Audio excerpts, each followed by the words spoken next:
Mīļi un silti sveicieni katram, kurš skatās šo video. Šis video atvers tev acis uz ļoti svarīgu jautājumu.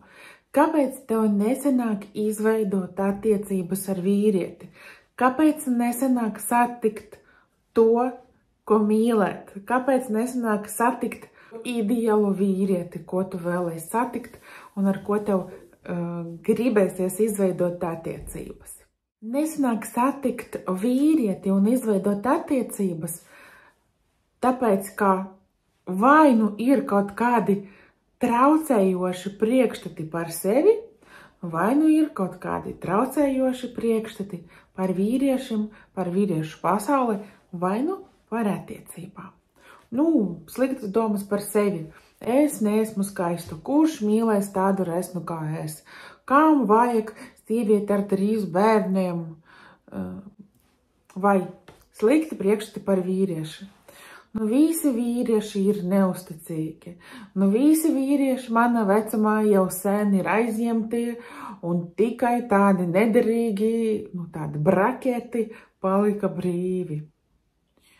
Visi vīrieši sāpina un vajag sargāt sevi. Vai priekšstati par attiecībām traucējoši varētu izskatīties tā. Attiecības ir kā cietums.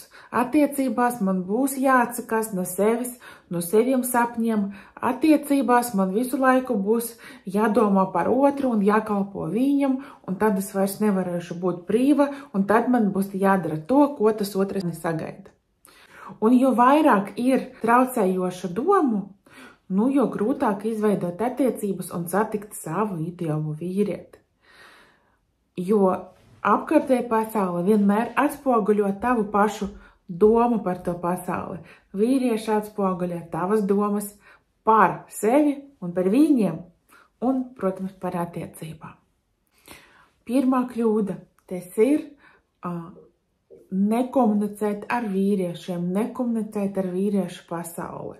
Kāpēc tik svarīgi ir miedarboties ar vīriešu pasauli? Kāpēc ir tik svarīgi iepazīties uz ielas, svaidīt vīriešiem kapņu telpā, iepazīšanas portālā? Starp citu, par iepazīšanas portālu man ir par Tinderi raksts, atstāšu linku, noteikti izlasiet. Tad kāpēc ir tik svarīgi aktīvi miedarboties ar vīriešu pasauli?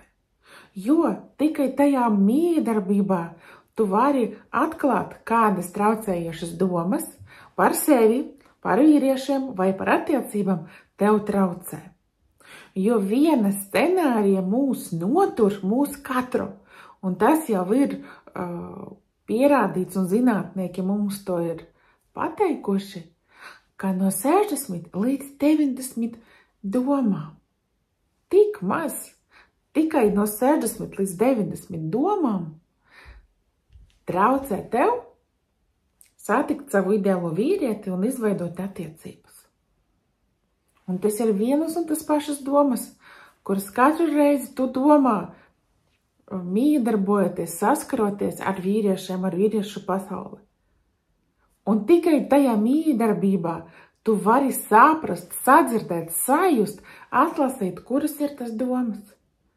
Tieši miedarbība ar vīriešu pasauli ir labāka meistarklase, labāks trenings, kurā tu vari ļoti daudz saprast, kāpēc nav. Ja tu domātu, ka es esmu fantastiska sieviete, vīrieši ir fantastiski, attiecības ir kaut kas brīnišķīgs, tev būtu attiecības nākamajā mirklī. Jo tikai tad, kad tu apzinies kādas traucējušas domas, neļauj tev izveidot attiecības un satikt vīrieti, tikai tad tu vari ar to strādāt. Tikai tad tālāk tu vari to traucējošu domu, priekšstatu, pārliecību, ideju transformēt